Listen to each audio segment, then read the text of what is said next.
জনমানব শূন্য করে মাদকের জন্য আরো নিরাপদ করা হয়েছে। আমাদের মনে হচ্ছে পুলিশই আসলে এই সিন্ডিকেটের সাথে জড়িত। রক্ষী বাহিনী নিয়োগ দেয়া যারা হয়েছে নিরাপত্তাটা নিশ্চিত করবে, সেখানে নিরাপত্তা নিশ্চিত না করে দেখা যাচ্ছে সারা বছরই এই ধরনের মোরাল পুলিশিং করা হচ্ছে। অমুক জায়গায় গেছে কেন, এই সময়ে গেছে কেন। এটা শুধুমাত্র আমরা এতদিন নারীদের ক্ষেত্রে দেখতাম যে কোনো একটা নারী যদি রাতের বেলা হেনস্থার শিকার হয়, ছিনতাইয়ের শিকার হয়, তাহলে সে এই সময়ে রাতের বেলা বাইরে ছিল কেন, একা ছিল কেন। এখন একই রকম ঘটনা আসলে পুরুষদের সাথেও ঘটা শুরু করছে। মাদক একটা সিরিয়াস সামাজিক ব্যাধি, এটা নিয়ে কোনো ধরনের অমত দ্বিমত নাই। সোহরাওয়ার্দী উদ্যান মাদকের একটা ঘাঁটি হয়ে গেছে, এখানে কোটি কোটি টাকার মাদকের ব্যবসা চলে। এইটা নিয়ে আসলে শাহবাগ থানা অবশ্যই অবগত। এত বছর ধরে এখানে যে মাদক সিন্ডিকেট গড়ে উঠছে, শাহবাগ থানা তো এই সোহরাওয়ার্দী উদ্যানের মধ্যেই অবস্থিত, সেটা সম্পর্কে তারা অবগত না এরকম না। আমাদের যেটা এই মুহূর্তে মনে হইতেছে যে সোহরাওয়ার্দী উদ্যান যদি পরিত্যক্ত জনমানবহীন একটা এলাকা হয়ে থাকে, আমরা দেখতে পাই যে এদিকে একটা দেয়াল তুলে দিছে, গেটগুলো বন্ধ করে রাখতেছে। এইটার মধ্যে দিয়ে এটা আসলে মাদকের একটা আঁকড়া করার মতো একটা সেফ জোন তৈরি করতেছে।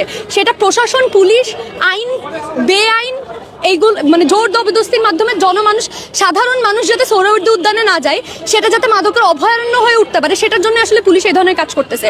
যদি তারা মাদক আসলে উচ্ছেদ করতে চায়, তো আমরা দীর্ঘদিন ধরে দাবি করে আসতেছি যে উদ্যানে যাতে সোহরাওয়ার্দী উদ্যানটা যাতে সাধারণ মানুষের জন্য নিরাপদ করে। শিক্ষার্থীরা যেহেতু ঢাকা বিশ্ববিদ্যালয়ের পাশে এরিয়া, এখানে একটা হত্যাকাণ্ডের ঘটনা ঘটছে, এর পরবর্তীতেও কিন্তু সোহরাওয়ার্দী উদ্যানকে পর্যাপ্ত পরিমাণে ব্যবস্থাপনার আন্ডারে আনা হয় নাই। এখানে যদি পর্যাপ্ত পরিমাণে আলো দেয়, রমনা পার্কের মতো আনসার নিয়োগ করে, তাহলে কিন্তু এই যে বই মেলার সময় তো তারা আনসার নিয়োগ করতেছে, নিরাপত্তা নিশ্চিত করার চেষ্টা করতেছে। একই রকমভাবে যদি তারা সারা বছর এই জায়গাটা নিরাপত্তা নিশ্চিত করার ব্যবস্থা করে, তাহলে তো এখানে মাদকের সিন্ডিকেট থাকা সম্ভব না। এবং বারবার কিন্তু দেখেন খুচরা মাদক ব্যবসায়ী, মাদক সেবী, তাদেরকেই যেভাবে গ্রেফতার করা হইতেছে। এই মাদকের সিন্ডিকেটের সাথে যারা জড়িত, এইগুলোর যারা মালিক, কোটি কোটি টাকার ড্রাগ ডিলিং তো আসলে এখানকার ভবঘুরে বা পাগল যারা, এরা করে না।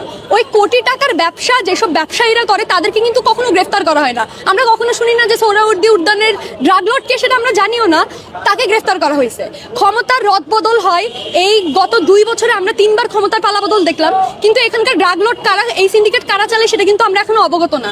তার মানে নিশ্চয়ই তারা এই যে রাষ্ট্রীয় কাঠামো, সেটার ক্ষমতাসীনদের অধীনেই আছে, সেই ক্ষমতার আশ্রয়েই তারা থাকে। ক্ষমতায় যেই আসুক, যেই সরকার আসুক, অন্তর্বর্তীকালীন সরকার আসছে, আওয়ামী লীগ ছিল, এখন বিএনপি আসছে, এই সিন্ডিকেট উৎখাত করা হয় না, বরং এই ধরনের এটাকে আরো জনমানব শূন্য করে মাদকের জন্য আরো নিরাপদ করা হয়েছে। আমাদের মনে হচ্ছে পুলিশই আসলে এই সিন্ডিকেটের সাথে জড়িত, যার কারণে তারা চায় না যে এখানে কোনো সাধারণ মানুষ বা এখানে বিশ্ববিদ্যালয়ের শিক্ষার্থীরা বা কবি, লেখক, যারা বিভিন্ন মানুষজন যারা এখানে সময় অবসর কাটাতে আসে পরিবার নিয়ে, তারা যাতে এখানে আসে। কারণ যদি বাইরের এই ধরনের মানুষজন আসে, তাহলে এখানে মাদকের যে লেনদেন, চোরাচালান, সিন্ডিকেট, এগুলো আসলে বন্ধ হয়ে যাবে।